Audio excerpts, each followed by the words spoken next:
वो स्टार्ट करते हैं।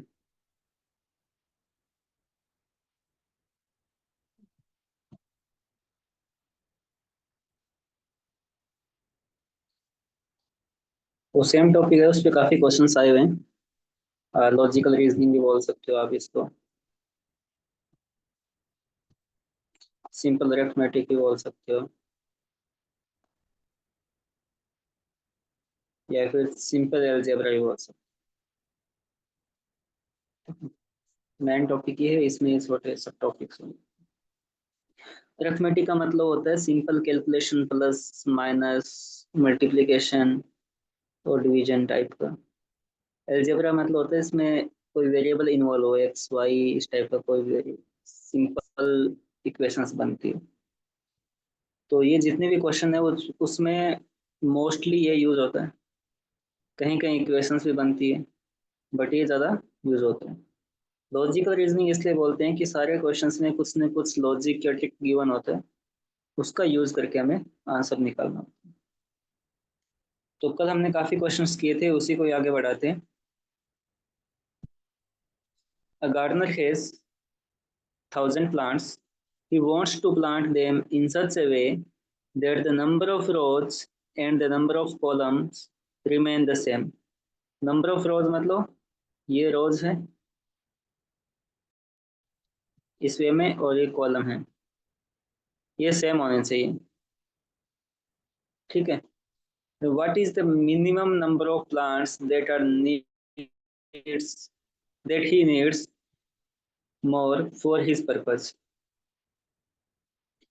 यानी कि जितने उसको रो यूज करनी है उतने ही कॉलम यूज करनी है, यानी एक स्क्वायर बनाना है उसको। उसके पास 1,000 प्लांट्स तो है, वो पूछता है कि और कितने प्लांट्स हो, नीड्स मोर यानी और कितने प्लांट्स हो 1,000 के अलावा, कि वो अपना ये पर्पस पूरा कर सके, नंबर ऑफ रोज और नंबर ऑफ कॉलम इक्वल कर सके। मान लो रोज में एक्स रोज है, एक्स ऐसे पंक्ति हैं रो का मतलब, और एक्स ही कॉलम है, तो टोटल कितने प्लांट होने चाहिए उसके पास, एक्स स्क्वायर प्लांट होने चाहिए ना, कि उनको एक्स रोज में और एक्स कॉलम में लगा सके। तो उसका यही पर्पज है कि उनको the number of rose and the number of column remain the same. ठीक है। अब उसके पास 1,000 प्लांट तो है, और कितने प्लांट हो 14, 24, 32, 34 में से, कि वो परफेक्ट स्क्वायर बन जाए।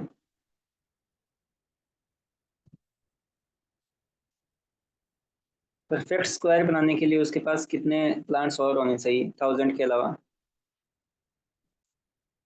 सर अगर 24 होगा 14 आंसर और इसका। होंगे, हाँ 24, क्यों, क्योंकि 1024 स्क्वायर है, किसका स्क्वायर है ये, 932 का स्क्वायर है ना।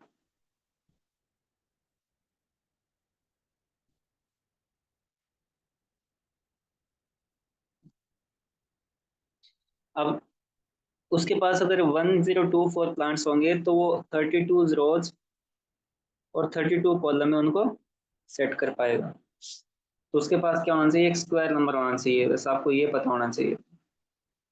तो 1024 एक परफेक्ट स्क्वायर नंबर है, तो 32 रोज और 32 कॉलम्स होने चाहिए। ठीक है, ये सिंपल क्वेश्चन था, 13 में आया हुआ था 2013 में। उस टाइम वैसे ही क्वेश्चन इजी आते थे।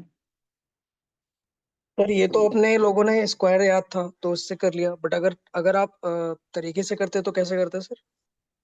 जैसे एक्स मान वैसे ही करके जो करते आप कर रहे थे।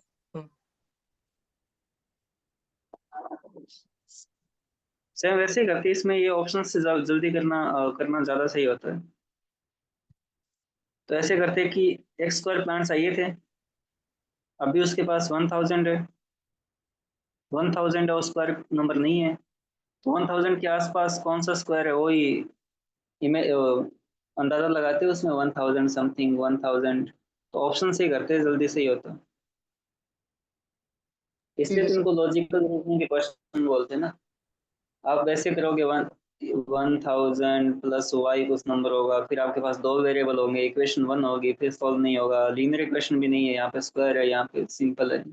तो इसलिए क्या करते हैं, ऐसे क्वेश्चंस में ऑप्शन ही करते हैं। बस आपको ये पता होना चाहिए कि स्क्वायर बनाना है हमें, बस। वो इसलिए बनाना है कि number of rose and number of column same होने चाहिए। बस ये ट्रिक आपको समझ में आ गई कि हाँ स्क्वायर नंबर चाहिए, तो आप इजीली बना सकते हो। 1000 तो है गिवन, 14 से देखोगे 1014 का स्क्वायर नहीं बनेगा किसी का ही, तो 24 पे जाओगे तो आंसर आ जाएगा। यस तो सर। ऐसे क्वेश्चन ऐसे ही करने होते हैं, उसको वैसे करने का कोई वो नहीं होता, मेथड नहीं होता।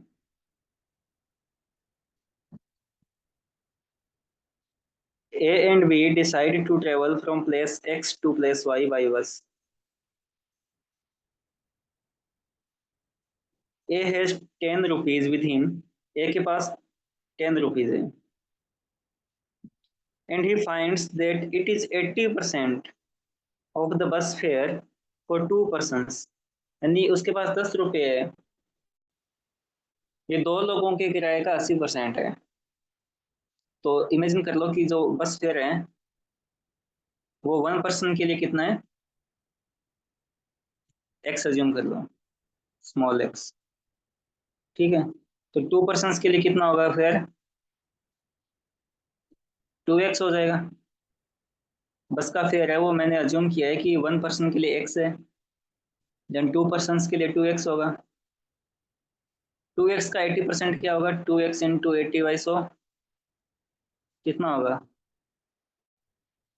1.6x, ठीक है। ये कट जाएगा ना 5 से, और 8 में 5 का भाग दो, 1.6x। तो वो किसके इक्वल है, 10 रुपये एक है, that is 80% of the bus fair for 2 person. ये 10 रुपये दो लोगों के बस फेयर का 80% है, यानी कि 10 रुपये किसके इक्वल है, ये दो लोगों का बस फेयर है, उसका 80% है ये वाला, ये उसके इक्वल है। यानी 10 रुपये है वो क्या है, दो लोगों के बस फेयर का 80% है, यानी 1.6 इंटू एक्स के इक्वल है। ये समझ में आया आपको, यस सर। यस सर आ गया। क्योंकि एक के पास 10 रुपये है, वो दो लोगों के बस फेयर का 80% है, तो दो लोगों का बस फेयर ये है, उसका 80% ही है, वो 10 के इक्वल है। तो यहाँ से एक्स की वैल्यू क्या आएगी, 10 डिवाइड बाई 1.6, 5 10 डिवाइड बाई 100/16 कर लो इसको पॉइंट हटाने के लिए। तो क्या होगा, 25/4, 4 की टेबल से कैंसिल करो, कितने रुपए है ये, क्या 6.61025, इतने रुपए बस का फेयर है 1 पर्सन का। ये देखो 1 पर्सन का एक्स हमने अज्यूम किया था, तो ये बस का फेयर है 1 पर्सन का। बस फेयर फॉर 1 पर्सन कितना है, 6.25 रुपीज। तो दो का कितना होगा, 6.25 इंटू 2, 12.5, 12.50 रुपये। यहाँ तक ठीक है। B finds that he yes sir. has 3 rupees with him. B के पास 3 रुपये है, and hands it over to A, और वो 3 रुपये A को दे देता है। A के पास 10 रुपये पहले थे, 3 B ने दे दिए, अब 13 रुपीज हो गए के पास। In this context, which one of the following statement is correct? Now the money A has is just enough to buy 2 tickets. अब A के पास 13 रुपये है, वो क्या है, एनफ, जस्ट एनफ मतलब केवल पर्याप्त है, टू बाई 2 टिकट्स। 2 टिकट्स के कितने रुपए लगते हैं, 12.50, 12.5, जबकि ए के पास कितने 13 रुपए हैं। तो ये गलत है, जस्ट नहीं मतलब अभी भी उसके पास 50 पैसे ज्यादा है। ए still needs 2 rupees for buying the tickets, नहीं, ए के पास पहले से 50 पैसे ज्यादा है। After buying the 2 tickets A will be left with 50 पैसे, तो ये सही होगा। आफ्टर बाइंग 2 टिकट्स यानी 2 टिकट वो खरीद लेगा 12.50 रुपये की, उसके पास टोटल 13 रुपीज है, तो उसके पास कितने रुपए बाकी होंगे, अभी भी 50 पैसे बचेंगे। ये समझ में आया आपको, सी ऑप्शन क्यों होगा। Yes sir. यस सर आ गया। डी गलत है, the money a no has still not sufficient, ये गलत है। तो इसका मतलब क्या है, ए के पास 2 टिकट्स खरीदने के बाद भी 50 पैसे बचेंगे। तो ये सिंपल क्वेश्चन था, बस एक लाइन का स्टेटमेंट था, उसी लैंग्वेज को आपको थोड़ा सा ये बनाना था, सिंपल इक्वेशन बनानी थी। सिंपल ये इक्वेशन होती है उसको एलजेब्रा बोलते हैं, बाकी जो कैलकुलेशन यूज होती है उसको अर्थमेटिक बोलते हैं। ठीक है, तो आगे बढ़ते हैं। पहले इसी टाइप के क्वेश्चन करते हैं। ये देखो, ये भी एलजेब्रा का क्वेश्चन, इक्वेशन बना के हम करेंगे। A person ordered 5 pair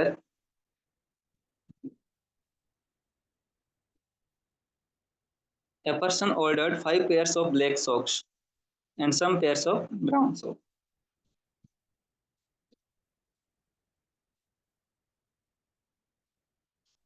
ठीक है, some pairs of brown socks तो अज्यूम कर लो पहले ही।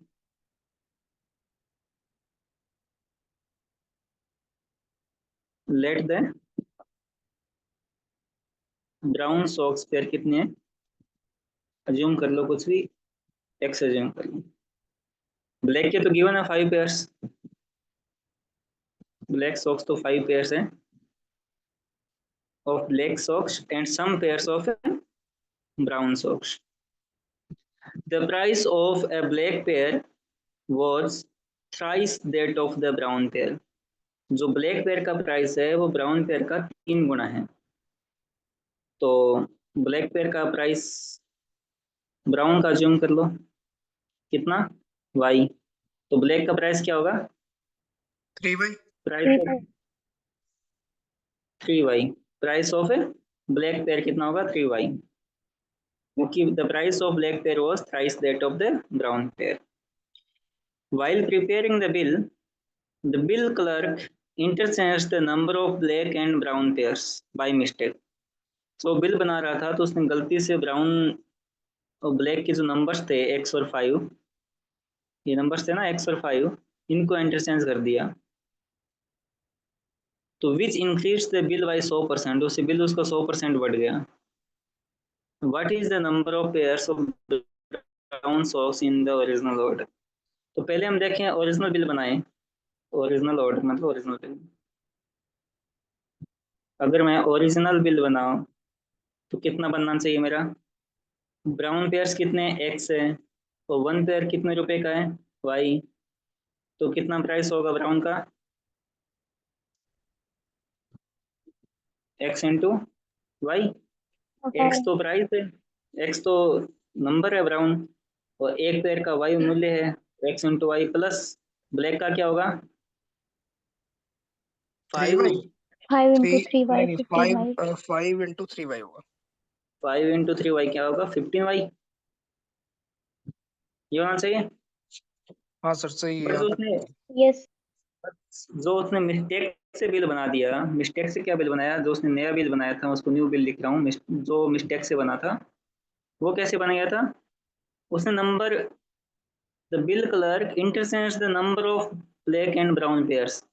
उसे नंबर उसे लगा कि ब्राउन पेयर्स है वो एक्स है और ब्लैक है वो 5 है, सॉरी ब्राउन है वो 5 है और ब्लैक है वो एक्स है, उसने ऐसा समझ लिया। उसने ब्राउन को क्या समझ लिया, एक्स किस जगह 5। तो उसने ब्राउन का क्या बिल बनाया, 5 अज्यूम करके, रेट तो वही है ब्राउन का वाई, और उसने ब्लैक को क्या अज्यूम कर लिया कि वो एक्स है, तो उनका रेट क्या है 3y। ये समझ में आया आपको, हाँ सर, इंटरचेंज Yes, का ही sir. मतलब हुआ ना, कि क्योंकि 5y उसने इधर नंबर चला है, गया, 3y इधर हो गया। हाँ 5 इधर से ला गया और एक्स इधर आ गया। उसने अज्यूम कर लिया कि जो ब्लैक है वो एक्स है, तो ब्लैक का ये हो गया एक्स इंटू 3y, ब्राउन है वो कितना है 5 है, तो वो 5 इंटू वाई हो गया। ये कितना बेसिकली हो गया उसने सर 5। उसने सॉक्स को 5 काउंट कर लिया और शूज को अलग तरीके से काउंट कर लिया, ऐसा हुआ। नहीं नहीं, उसने गलती से क्या किया, ब्लैक, दो ही कलर की सॉक्स है, ब्लैक और ब्राउन की, रेड उसको पता है ब्लैक का क्या है ब्राउन का क्या है, वो कलर का तो ये काम ही है। तो उसने क्या किया, जल्दबाजी में उसे लगा कि ब्लैक पेयर्स है वो 5 है और ब्राउन है वो एक्स है, तो उसने ब्राउन का एक्स इंटू 3y, तो उसने ब्राउन को अज्यूम कर लिया कि वो 5 है, ब्राउन का रेड तो पता है उसको, वाई रेड तो दोनों जगह सेम ही है ब्राउन का, वो तो कलर को पता ही है। तो ये 5 इंटू वाई कर दिया उसने एक्स इंटू वाई की जगह, तो ये 5 इंटू 3y की जगह उसने क्या कर दिया, एक्स इंटू 3y कर दिया। तो क्या हो गया ये 5y प्लस 3xy हो गया। अब क्या बोला है, जो मिस्टेक से बिल बनाया था, जो न्यू बिल बना था, which increase the bill by 100%, वो बिल डबल हो गया एकदम। जो ओरिजिनल बिल होना था उसका डबल हो गया वो बिल। ये जो नया बिल बना हमारा 5y प्लस 3xy वाला बिल बना, ये जो न्यू बिल बना था, ये क्या है, डबल हो ओरिजिनल का डबल हो गया, 2 टाइम्स हो गया। किसका? असली में जो बिल बनना था, xy प्लस से 15y, असली में तो ये बिल बनना था। 100% इंक्रीज का क्या मतलब हुआ, डबल हो गया ना पहले से। बेस प्राइस पे हमेशा परसेंटेज लगता है, तो इतना बनना था वो डबल बन गया। 100% और बढ़ गया, मतलब जितना था उतना और जुड़ गया उसमें, यानी डबल हो गया। तो जो नया बिल था, जो नया बिल मिस्टेक से बना था, वो ओरिजिनल बिल का जो असली में बनना चाहिए था उसका डबल हो गया। तो ये असली में जो बनना चाहिए था वो है, ये उसका डबल कर दिया, तो ये नए बिल के बराबर हो गया। ये वाली इक्वेशन समझ में आई आपको? Yes, sir. Yes sir. अभी इसको सॉल्व करते हैं। एक तो एक चीज देखो, सब में सब जगह वाई कॉमन है। अब नोटिस करो, एक्स और वाई दो वेरिएबल है और इक्वेशन मेरे पास एक ही है, बट कैसे सॉल्व करेंगे फिर भी। वाई सब जगह कॉमन है, यहाँ भी है, यहाँ भी है, यहाँ भी है, यहाँ भी है। दोनों जगह से कॉमन लूंगा तो वाई कैंसिल हो जाएगा।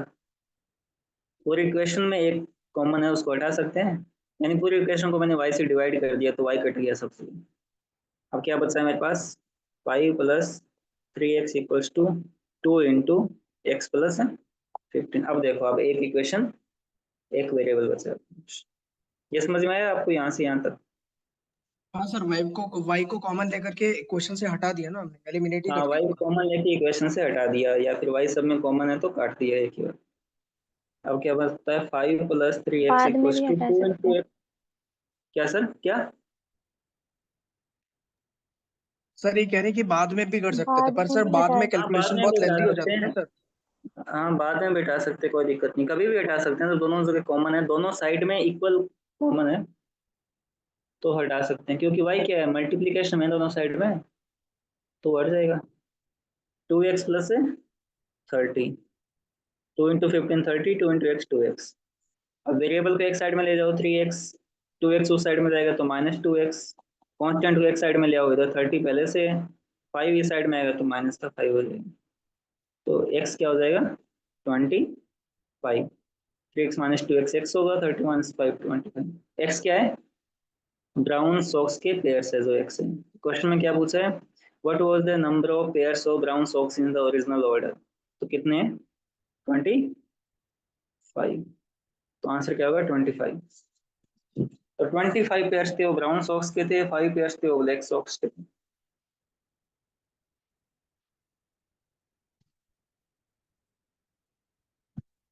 ठीक है, इसमें कोई डाउट किसी को? अच्छा क्वेश्चन था वैसे। No sir. ठीक है, आगे बढ़े। Yes sir.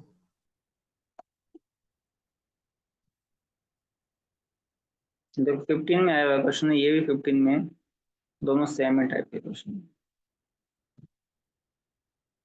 In a parking area the total number of wheels of all the cars, cars मतलब 4 wheelers and scooter motor bikes for 2 wheelers, is 100 more than twice the number of parked vehicle।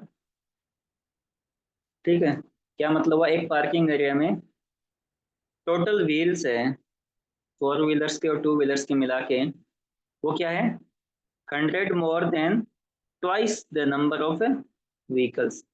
जितने vehicles है उनका twice करके उसमें 100 जोड़ देंगे, उतने हैं टोटल नंबर ऑफ व्हील्स। जैसे अज्यूम करो आप, 4 व्हीलर्स है वो, 4 व्हीलर्स है वो एक्स है, और 2 व्हीलर्स है वो वाई है पार्किंग। ठीक है, उस पार्किंग एरिया में एक्स 4 व्हीलर्स खड़े हैं, वाई 2 व्हीलर्स खड़े हैं। तो टोटल व्हीकल कितने खड़े हैं, टोटल पार्क्ड व्हीकल कितने हैं, यानी इतने व्हीकल्स खड़े हैं, कितने खड़े हैं, एक्स प्लस है वाई। Y. यहाँ तक समझ में आया कि इतने हमने अज्यूम कर लिए, इतने फोर व्हीलर से, इतने टू व्हीलर से, ये टोटल हो गए। अब देखो क्या बोला उसने, the total number of wheels of all the cars, cars four wheeler से, कार हमने एक्स अज्यूम किए है, तो जो एक्स अज्यूम किए तो उनके व्हील्स कितने हैं, 4x है ना। ये तो नंबर ऑफ फोर व्हीलर्स है, number of yes sir. Four wheelers, number of two wheelers. तो x फोर व्हीलर्स है तो उनके कितने व्हील हो गए, 4 × x हो गए, 4x हो गए, प्लस टू व्हीलर्स के कितने व्हील हो गए, व्हीकल टोटल y है टू व्हीलर्स, तो व्हील कितने हो गए, 2y। 2Y. ये है टोटल नंबर ऑफ व्हील्स। ये क्या है, टोटल नंबर ऑफ व्हील्स। वो किसके इक्वल है, it's 100 more than twice the number of parked vehicle. Parked vehicle हमारे पास इतने हैं, इनका ट्वाइस क्या होगा, 2 × x + y होगा। इससे भी कितने ज्यादा है, 100 ज्यादा है। The total number of wheels is 100 more than twice the number of vehicle. यानी कि ये इतने व्हीकल्स थे हमारे पास, इतने व्हीकल्स थे, ये उनका ट्वाइस हो गया। इससे भी 100 ज्यादा यानी 100 ज्यादा, उसमें 100 जोड़ूंगा तो वो किसके इक्वल होंगे, नंबर ऑफ व्हील्स के। और ये कहाँ से आया, एक्स मैंने अज्यूम किया फोर व्हीलर्स है तो उनके इतने व्हील होंगे, वाई टू व्हीलर्स है तो उनके इतने व्हील होंगे, और total total number of wheels कितने हो जाएंगे, 4x + 2y हो जाएंगे। वो क्या है, किसके इक्वल है, it's 100 more than twice the number of parked vehicle. 100 ज्यादा है किससे, twice the number of parked vehicle से। ये ट्वाइस है किसका, number of vehicle. Number of vehicle कितने हैं, x + y। तो यहाँ तक किसी को doubt, no sir. No, sir. है ना। ये इक्वेशन नहीं इंपॉर्टेंट है, ये बनानी थी आपको पेपर में, ये पिछले क्वेश्चन में भी सेम यही था, इसमें भी सेम ही। ठीक है, ये क्वेश्चन की लैंग्वेज पढ़ के आपको उसको मैथमेटिकल फॉर्मेट में लिखना है, इसे यही एलजेब्रा है। आगे क्या होगा, 4x + 2y इक्वल्स टू, इधर क्या हो गया, 2 × x 2x, 2 × y 2y plus 100। अब एक चीज देखो, इधर भी 2y है, प्लस का इधर भी 2y, तो ये कैंसिल हो जाएगा। यानी मैं एक साइड में किसी को लेके जाऊंगा तो माइनस का होगा, एक साइड में पहले से प्लस का होगा, प्लस माइनस 0 हो जाएगा। तो अब मेरे पास इक्वेशन बच गई सिंपल, एक ही इक्वेशन है, एक ही वेरिएबल है। यहाँ तक समझ में आया। Yes, yes sir. Sir.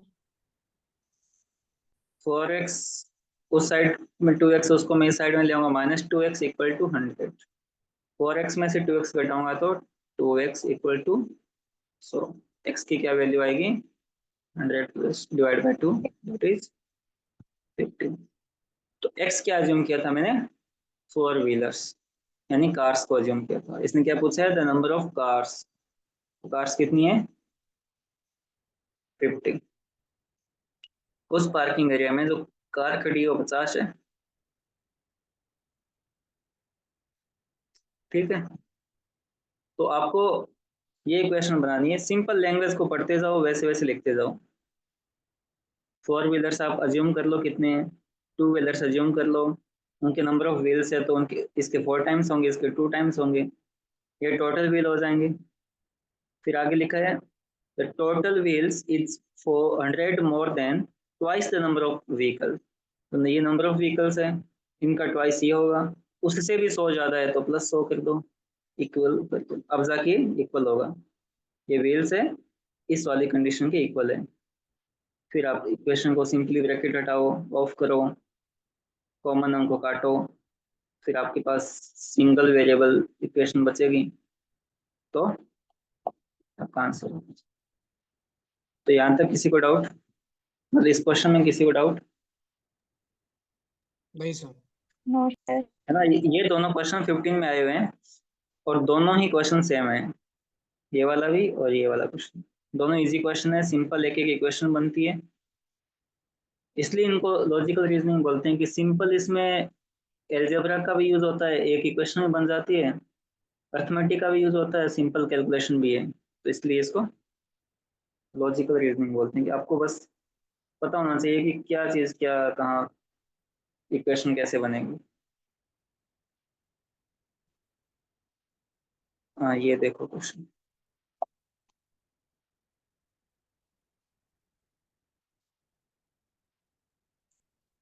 In aid of charity every student in a class contributes as many rupees as the number of students in that class।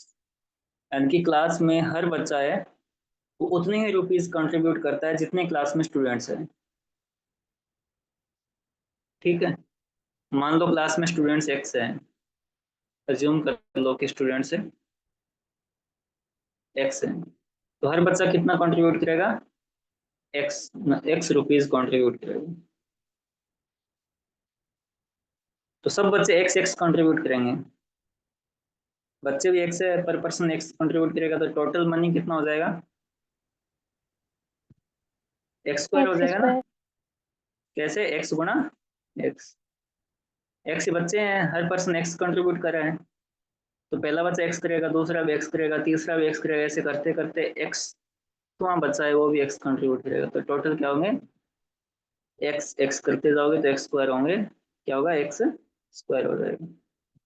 इतने मनी करेंगे with the additional contribution of ₹2 by one student only। एक student ने ₹2 extra भी contribute किए, additional contribution, तो x square plus 2 total हमारे पास contribution आ गया, ये टोटल कंट्रीब्यूशन है। एक्स एक्स तो करते जा रहे थे सारे बच्चे, जितने क्लास में स्टूडेंट्स थे उतना ही पर पर्सन कंट्रीब्यूशन कर रहा था, तो उस हिसाब से एक्स स्क्वायर मनी कलेक्ट हुआ। बट एक बच्चे ने क्या किया, वन स्टूडेंट्स ने विद द एडिशनल कंट्रीब्यूशन किया, उसने कितने रुपीज का, ₹2 का, बट वो कितना ने किया, बाई ओनली वन स्टूडेंट, तो एक स्टूडेंट ने ₹2 एक्स्ट्रा कंट्रीब्यूट किया, तो टोटल जो कंट्रीब्यूशन हुआ हमारे पास, और फोर। कंट्रीब्यूशन हुआ कितना हुआ, एक्स स्क्वायर प्लस 2 हुआ, और वो क्या लिखा है इसने, टोटल कलेक्शन क्या है, 443 के इक्वल है, तो क्या होगा, x square equals to 443 minus 2, ये उधर जाएगा माइनस का 2 हो जाएगा, तो ये 4 4, 21 एक्स हो स्क्वायर की जाएगा वैल्यू आंसर। 4 4 1 है, तो एक्स एक्स की क्या वैल्यू आएगी, 21। 21। 21 का होल स्क्वायर होता है ये, तो 20। तो क्लास में 21 बच्चे हैं, हर बच्चे ने 21 21 रुपए कंट्रीब्यूट किए, 441 हो गए, एक बच्चे ने 2 ज्यादा किए तो 443 हो गए, सिंपल। ठीक है, सर मैं इस क्वेश्चन को ऐसे कर रहा था कि एवरी स्टूडेंट इज टेकिंग, मतलब हर बच्चे इक्वली काउंट कर रहे हैं, तो मतलब अगर 30 बच्चे हैं तो शायद 30 रुपए हो जाएंगे। बट यहाँ पे आपने स्क्वायर लगा दिया, यहाँ पर मैं मतलब घूम गया सर, कैसे हुआ ये? स्क्वायर में इसलिए लगा ना, every student in the class contributes as money rupees as the number of students in that class. हर बच्चा उतने ही रुपीज दे रहा है जितने वो क्लास में बच्चे हैं, जैसे मान लो 10 बच्चे हैं क्लास में, तो हर बच्चा 10 10 रुपए दे रहे हैं, सारे 10 बच्चे कितने रुपए देंगे, हाँ तो ऐसे जाकर के 100 हो जाएगा। 100 हो जाएगा। 100 क्या है, 10 का स्क्वायर तो है, 10 गुणा 10 भी लिख ओके सकता हूँ ओके। मैं तो 10 का स्क्वायर 100। वैसे क्या था, एक्स था तो मैं उसको एक्स गुणा एक्स लिख सकता हूँ, एक्स स्क्वायर हो जाएगा। ठीक है सर, समझ गया हूँ, मैं थोड़ा सा सिली मिस्टेक कर रहा था। हाँ हाँ, ये सिंपल, मतलब 10 × 10 100 हो गया, तो एक्स इंटू एक्स क्या होगा, एक्स स्क्वायर हो गया। दोनों ही वेरिएबल है ना, नंबर ऑफ स्टूडेंट भी वेरिएबल एक्स है, कंट्रीब्यूशन भी उनका वेरिएबल एक्स है, तो हम रुकेंगे कहाँ पे, इसमें तो 10 थे तो 10 तक रुक गया मैं, 10 में आप कहाँ जाके रुको, एक्स कहाँ आएगा, एक्स तो कभी आएगा ही नहीं, करेक्ट। तो उसको क्या लिखूंगा मैं, ये इसके बेसिस पे 10 × 10 है तो उसको एक्स इंटू एक्स लिख दूंगा, 5 होते तो 5 × 5 25 हो जाए। ठीक है, तो बस ये थोड़ा आपको ध्यान रखना है, उसके बाद आगे तो कुछ है नहीं, यहाँ पे ये मैन। और सी सेट में चाहे कितना भी टफ क्वेश्चन हो, चाहे कितना भी सिंपल हो, मार्क्स इक्वल है सबके, 2.5 नंबर का एक क्वेश्चन है, इसे सिंपल को तो, टफ क्वेश्चन आपका गलत हो जाएगा तो कोई इशू नहीं होगा, वो बहुतों का गलत होगा, बट अगर सिंपल क्वेश्चन गलत होता है तो फिर आपको लॉस होता है उसमें। Yes sir.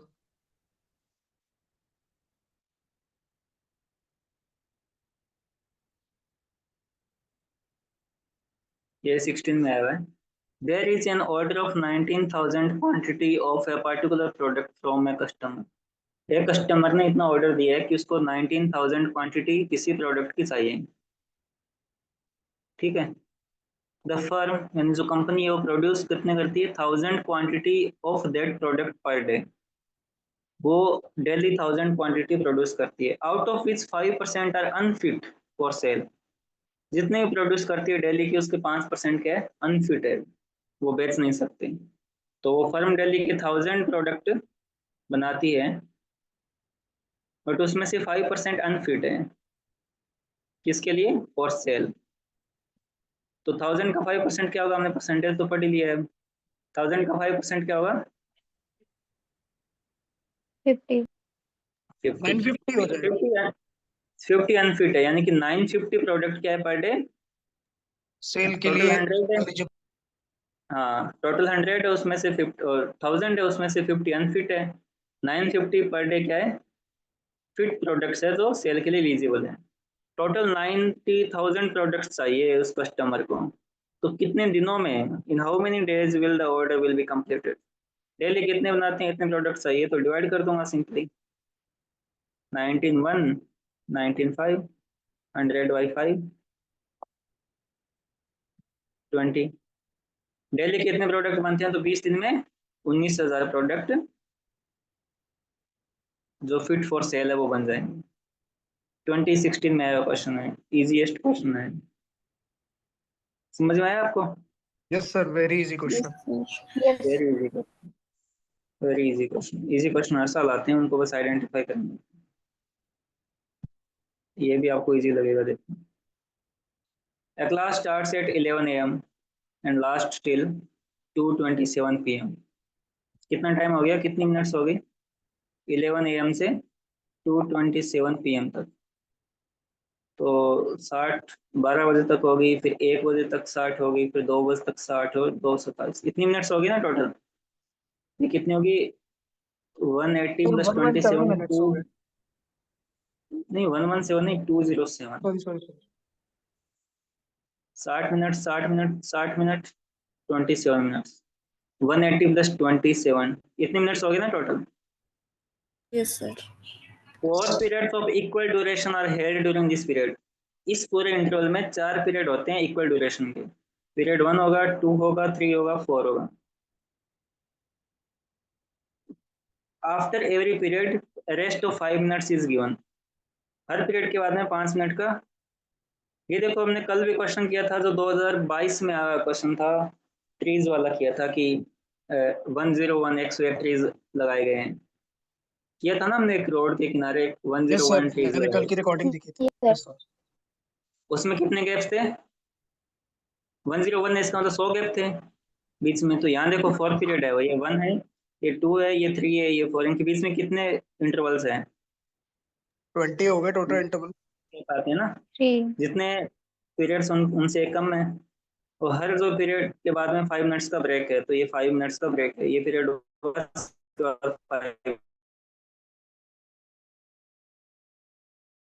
ब्रेक कितने मिनट्स का हो गया, चारों पीरियड के बीच में 15 3 ही मिनट्स। ब्रेक आए, तो 15 मिनट्स के हो गए। और टोटल Yes, टाइम sir. ये था, 15 मिनट्स का ब्रेक हो गया, तो क्लास का टाइम कितना बचा, 207 माइनस 192. 15 हाँ. To 192 minutes. ये टोटल क्लास टाइम है, तो उसमें 4 क्लासेज है, 4 पीरियड्स है इक्वल ड्यूरेशन के। तो एक exact duration of each period कितना होगा, 448 मिनट्स। ठीक है, ये भी इजी क्वेश्चन था, ध्यान बस ये रखना था कि इंटरवल कितने आएंगे, 4 क्लासों के बीच में 3 ही आएंगे, जो रेस्ट है वो कितना 3 आएगा। तो टोटल जो टाइम था उसमें से 3 जो ब्रेक्स थे उनका टाइम हमने घटा दिया, पीछे बचा वो प्योरली क्लास टाइम है, उसको 4 इक्वल ड्यूरेशन में डिवाइड करना है, तो 48 मिनट्स का एक क्लास एक पीरियड हो जाएगा। तो ये समझ में आया आपको।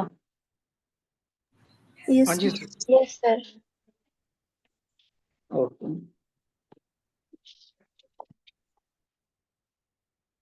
एक क्वेश्चन छोड़ा था।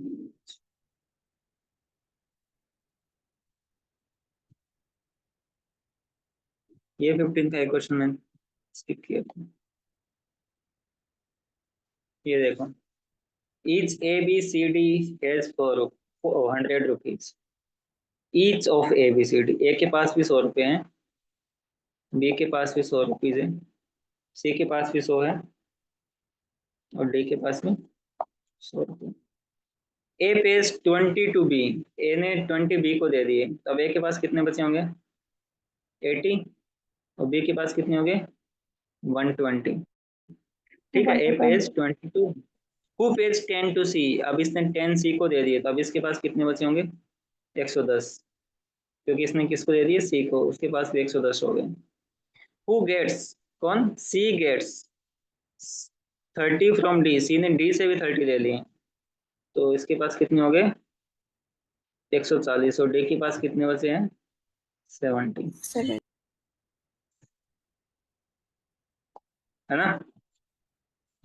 Yes, sir. ठीक है। In this context which one of the following statement is not correct?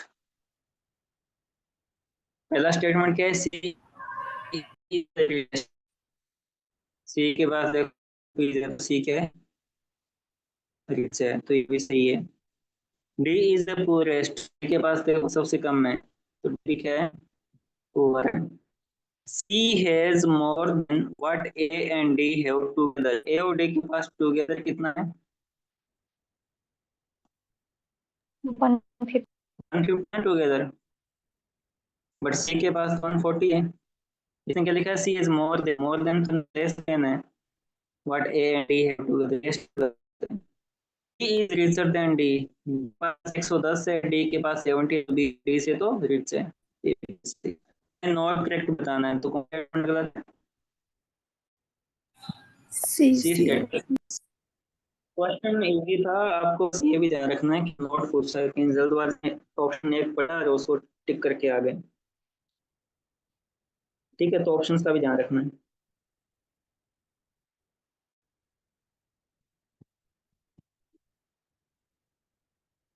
ठीक है, ये क्वेश्चन इजी था।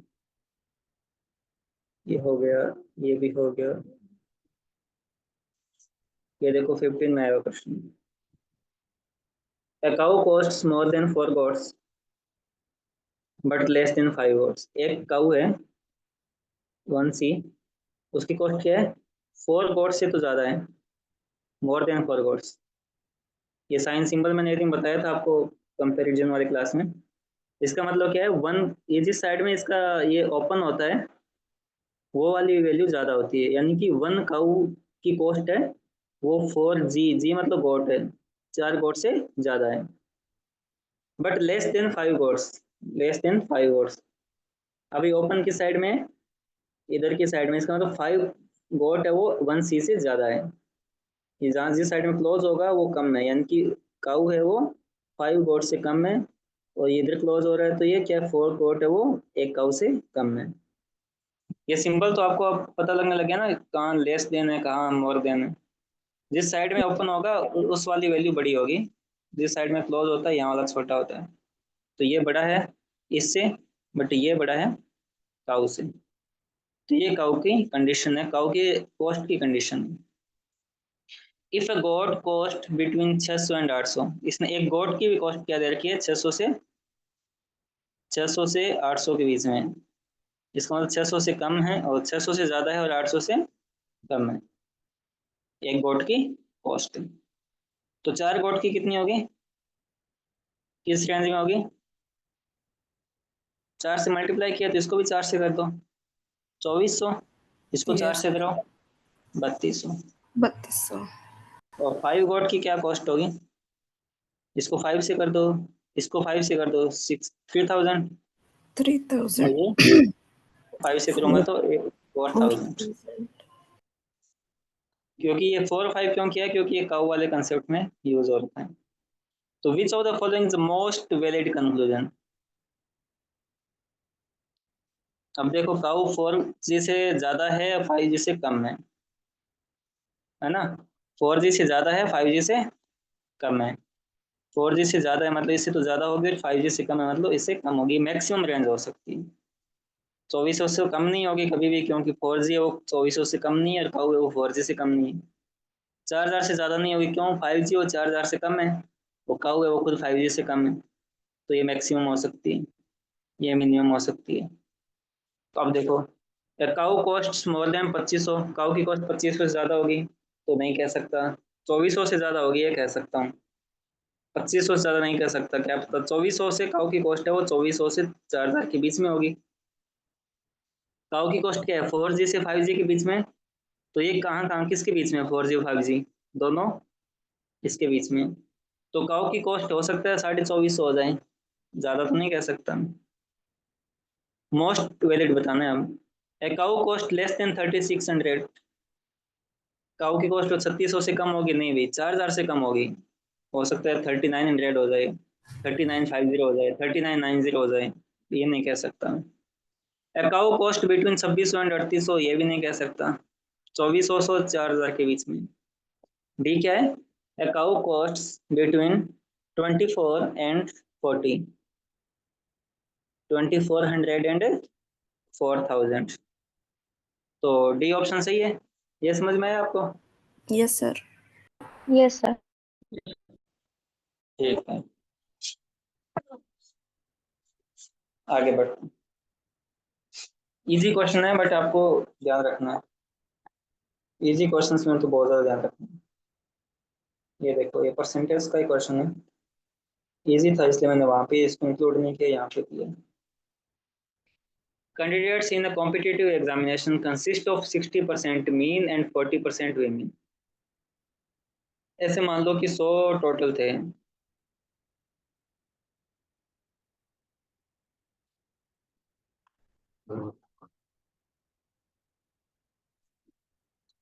मीन कितने उसमें से? 60, और women कितने हैं? 40. 40। 70% of mean and 75% women cleared the qualifying test। Qualifying मतलब मान लो उनका प्रीलिम्स एग्जाम पास हो गया, क्वालिफाइंग। कितनों का? 70% मीन का, तो 60 का 70% कितना होगा? 60 इंटू 70 डिवाइड बाई 100 कितना होगा? 40. 42। तो 42 मेंस ने प्रीलिम्स क्वालिफाई कर लिया, और 75% वीमेन ने किया है। 40 का 75% क्या होगा? 30. 30 ना, 30।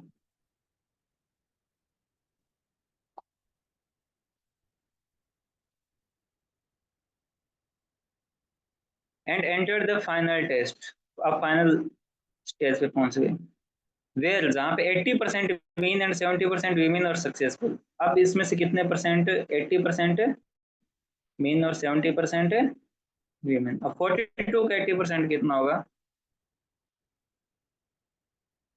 24, 25, ये कितना होगा?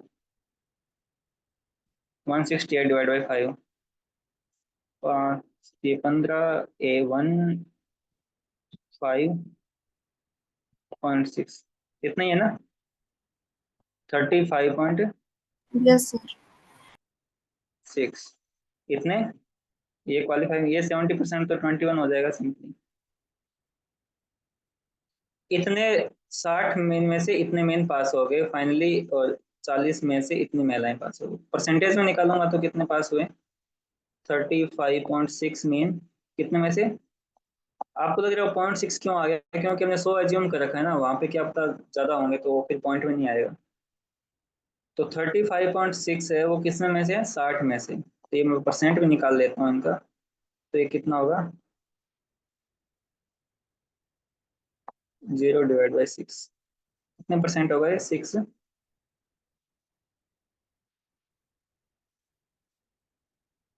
ये 0 नहीं आएगा ना, ये पॉइंट हट गया ना। 6, 5, 30,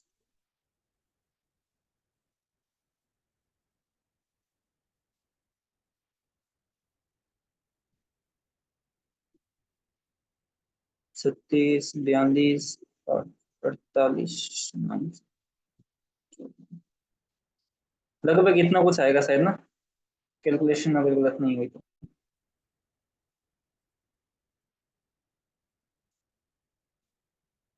ठीक है, और ये 21 कितना परसेंट होगा 40 में से, डिवाइड बाई 40 इंटू, तो ये कितना है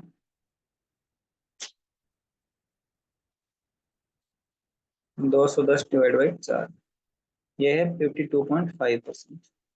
ठीक है, तो इतने फाइनली इतने मेल और इतने फीमेल सक्सेसफुल रहे। अब देखो कौन सा फैक्ट स्टेटमेंट है, success rate is higher for women, नहीं भी, success rate is higher for men, क्योंकि ये 59% सक्सेसफुल हुए, ये 52% ही हुए। तो पहला statement, overall success rate is below 50%। Overall success rate कैसे निकालेंगे, ओवरऑल टोटल करना पड़ेगा, इन दोनों को टोटल करो कितने हैं, ओवरऑल कितने लोग पास हुए हैं, टोटल 100 में से ये 100 थे, इसमें से कितने पास हुए हैं 35.6 और 21 कितने होंगे 56.7, ये 100 में से है तो 100%, Yes, sir. तो कितने 56.7% पास हुए हैं, तो ये भी गलत है, ये 56.7 है, बिलो 50 नहीं है, तो डी भी गलत हो गया, both and B are correct, D भी गलत है। More men clear the examination than women, तो ये 59% है, 52% है, इसका मतलब more men clear the examination than women, तो ये स्टेटमेंट सही है। एब्सोल्यूट में देखेंगे तो भी ज्यादा ही है। तो ये क्वेश्चन अच्छा था, इसमें 2 स्टेज में था, प्रीलिम्स और मेंस, फिर आपको परसेंटेज निकालना। सर फाइनल आंसर के लिए भी यही आंसर है, सही सही है। फाइनल आंसर सी होगा इसका। हाँ सर। कहीं के मैंने ये ईयर है ना, ये एक दो से गलत लिखे हुए हैं, बट ये थोड़ा देखे ना, 2015 में आया हुआ है, एक दो से गलत लिख दिया मैंने। बाकी क्वेश्चन इजी है, क्वेश्चन सिंपल है, वो परसेंटेज का ही क्वेश्चन है, इसको 2-3 स्टेज में करना है, कैलकुलेशन थोड़ी ज़्यादा है, बट कभी कभी हम क्या करते हैं एग्जाम में, इस टाइप का ऑप्शन गिवन हो तो हमें लगता है हाँ भाई ए और बी दोनों से होगा तभी ये गिवन है, तो हम डी करके आ जाते हैं। बट ये भी ध्यान रखना है ऐसे एग्जाम में इस टाइप के स्टेटमेंट कंफ्यूज करने के लिए कि हम सॉल्व ना करके सीधा ये करें। ठीक है, तो हमें ध्यान रखना है ऐसा स्टेटमेंट बहुत बार सही होता है, साइंस वाले क्वेश्चंस में तो काफी सही होता है, बट मैथ में ऐसे क्वेश्चन सही हो आवश्यक नहीं है। तो ये समझ में आया आपको, आगे बढ़े। Yes, sir.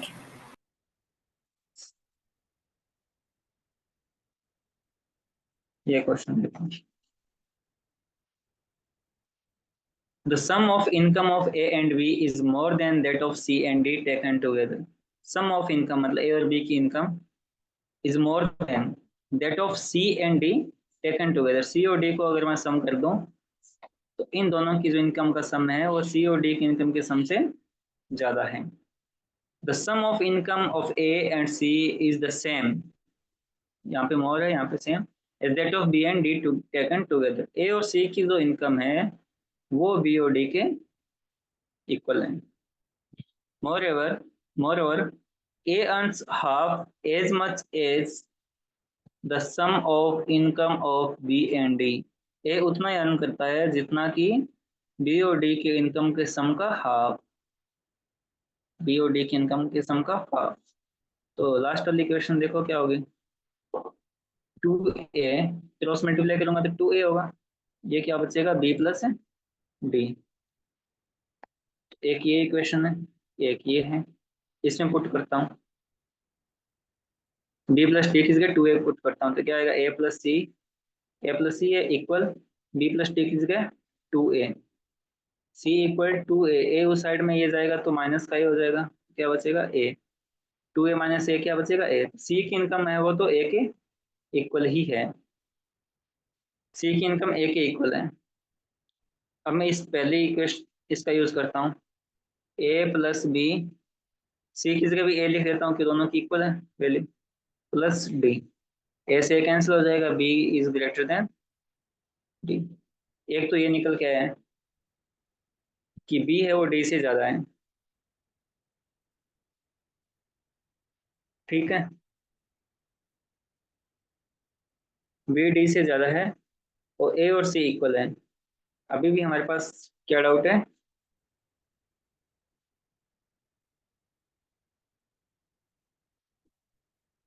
ए और सी में रिलेशन निकालना है।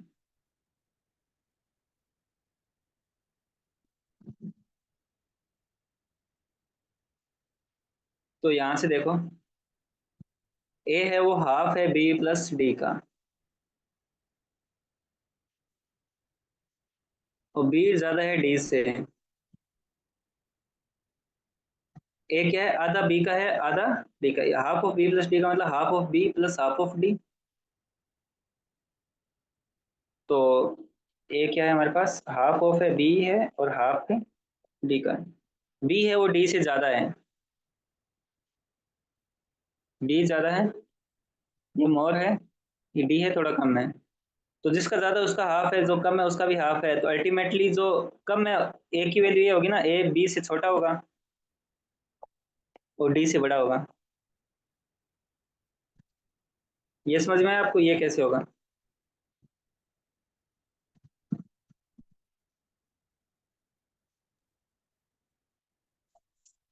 क्योंकि ए क्या है? ए तो जो मैक्स बी और डी का रिलेशन है ए के अंदर, बी प्लस डी है, हाफ है दोनों का। ज्यादा है उसका भी हाफ है और कम है उसका भी हाफ है।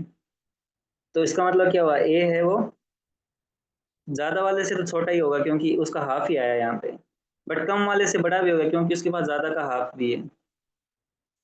बी से छोटा क्यों होगा? क्योंकि इसमें हाफ बी के अलावा हाफ डी भी है। अगर वो half B plus half B होता तो बी इक्वल हो जाता बी के, बट आधा बी तो है, लेकिन आधे बी की जगह क्या है? डी की वैल्यू है इसके पास, हाफ डी है। इसका मतलब क्या हुआ कि बी से छोटा हो गया ये। अगर ये बी होता तो ए और बी इक्वल हो जाते, बट ये हाफ बी की जगह हाफ डी है और डी पहले से बी से कम है। ए का जो आधा अंश है वो तो बी के इक्वल ही है, आधा है वो बी से कम है। इसका मतलब ओवरऑल बी से ए क्या है? छोटा है। और डी से बड़ा होगा क्योंकि डी का हाफ है, बट हाफ डी से ज्यादा वाले का है, तो डी से बड़ा होगा। ये समझ में आया आपको ये वाला लिंक? हाँ सर, ये समझ में नहीं। है? बहुत कंफ्यूजिंग है सर ये, लेकिन नहीं, ऐसे देखो ना आप, कोई डिजिट नंबर अज्यूम कर लो कुछ भी। बी को अज्यूम कर लो आप 10, डी को कर लो 8। तो ये सही है, बी ग्रेटर देन डी। अब ए क्या होगा? ए आधा है बी, इसका मतलब क्या हुआ? A half B plus half D, यही हुआ ना इसका हाँ जी, मतलब। हाँ जी। तो हाफ बी, बी 10 है तो हाफ डी कितना हो गया? 5। और डी हाफ डी है तो 8 का हाफ क्या होगा? 4। और ए की वैल्यू क्या आएगी? 9। ए की वैल्यू देखो बी और डी के बीच में आएगी, ये 10 है वो 8 है, तो ये क्या आएगी? 9 आएगी। वो कैसे आया? क्योंकि ये हाफ तो बी के बराबर है, मतलब बड़े वाले में से हाफ ले लिया, तो इसका आधा अंश है वो छोटे वाले का है। तो इसका मतलब डेफिनेटली बड़े वाला कब होता था? दोनों अंश बड़े के होते हैं तो बड़ा बन जाता। बी को मैं ऐसे लिख सकता हूँ ना, बी को half B plus half B लिख सकता हूँ ऐसे। और डी को क्या लिख सकता हूँ? Half D plus half D ऐसे लिख सकता हूँ। और ए क्या है मेरा?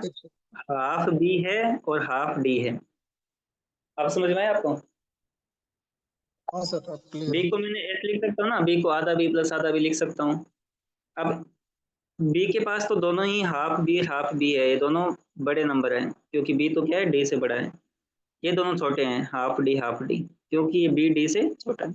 ए के पास आधा इसका आंसर बी वाला हाफ बी है, आधा डी वाला भी है हाफ डी है। इसका मतलब ए दोनों के मिड में है। कोई भी नंबर लोगे आप हमेशा ए बी और डी के बीच में आएगा।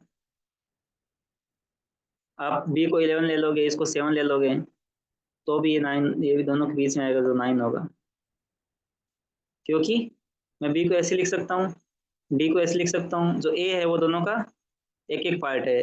आधा पार्ट इसका है ज्यादा वाले का, आधा कम वाले का है। तो बी से तो बड़ा ये हो नहीं सकता क्योंकि ये वाली, ये दोनों तो चलो बराबर हो गए, बट ये तो ज्यादा है ना बी के पास, ये ए के पास ये है तो ये कम है। ऐसे यस देखो सर। आप नहीं समझ में आता। बी क्या है, इसको मैं एस लिख सकता हूँ, और डी को मैं एस लिख सकता हूँ। हाफ डी मिलकर डी बनाएंगे। ए मेरा गिवन है, और सर ए गिवन है, उसका ये फॉर्मूला है, हाफ बी हाफ डी। और ये भी गिवन है कि बी है वो डी से बड़ा है, ए है वो सी के बराबर है, हमने निकाल लिया था, ये भी हमने निकाल लिया। ठीक है, अब ए बी से छोटा क्यों है वो देखो, पहले इन दोनों को देखो। ए और बी में ये दोनों पार्ट इक्वल है, ये तो हाफ बी है, ये भी हाफ बी है, हाँ बट इक्वल है। बी के पास ये क्या है, हाफ बी है, ये इसके पास हाफ डी है, बट हमें गिवन है बी बड़ा है डी से, तो बी तो डी से बड़ा है, ये दोनों इक्वल है, इसको बोल जाओ, ये बचता है। इसमें से बड़ा कौन है,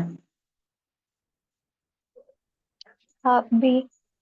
हाफ हाफ बी डी बड़ा है, बड़ा है। क्योंकि बी बड़ा है ना डी से, तो इसका मतलब ये बड़ा है, तो यहाँ से पता लग गया आपको बी है वो ए से बड़ा है। अब डी में देखो, बी ए और डी का देखो, इसके पास हाफ डी है, इसके पास भी हाफ डी है, तो ये दोनों इक्वल है। ए के पास हाफ बी है, डी के पास हाफ डी है, अब इन दोनों में से कौन बड़ा है, इन दोनों में से ए बड़ा है, हाफ बी। हाफ बी बड़ा है, तो इसका मतलब ए बड़ा है डी से, ए डी से बड़ा है, बस ये मैंने लिखा था, यस सर, अब आ गया। है ना। अब थोड़ा ज्यादा समझ में आ गया, पहले शायद हो सकता है कंफ्यूजन हो, हाँ सर, अब ज्यादा क्लियर है। है ना। तो अपन ऐसे, और ए और सी तो इक्वल है, तो यहाँ पे ए इक्वल टू सी लिख सकते हैं। तो अब ज्यादा इनकम, हाईएस्ट इनकम किसकी है, बी हाईएस्ट है, डी लोवेस्ट है, ए और सी मिड में है, तो बी हाईएस्ट है ना। अभी अब तो ये इजी हो गया ना समझना, क्योंकि हमने इक्वल इक्वल पार्ट में डिवाइड करके फिर बता देंगे। तो बी हाईएस्ट है इनकम, और डी है वो लोवेस्ट है। एग्जाम में मैंने आपको काफी बार बता दिया, जो कंपैरिजन वाले क्वेश्चन आप कंफ्यूज हो जाओ लास्ट में आके, तो आप वैल्यू अज्यूम कर लो जो इस कंडीशन को सेटिस्फाई करते हो, कुछ भी अज्यूम कर लो आपके हिसाब से, बी की वैल्यू 100 और डी की 80 या जो भी।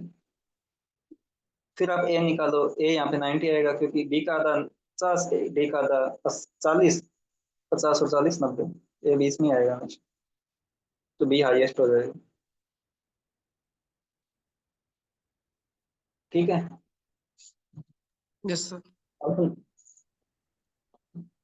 तो आज की क्लास हम यहीं खत्म करते हैं, क्योंकि अभी भी 17 21 22 21 21 21 21 21 22 अभी काफी क्वेश्चन बाकी, 24 हर साल आते हैं, 24 तक भी आए हैं। ठीक है, तो कल 20 की क्लास सर और एक बार ये लास्ट वाले क्वेश्चन पे जाइएगा जिसमें 24 लिखा था।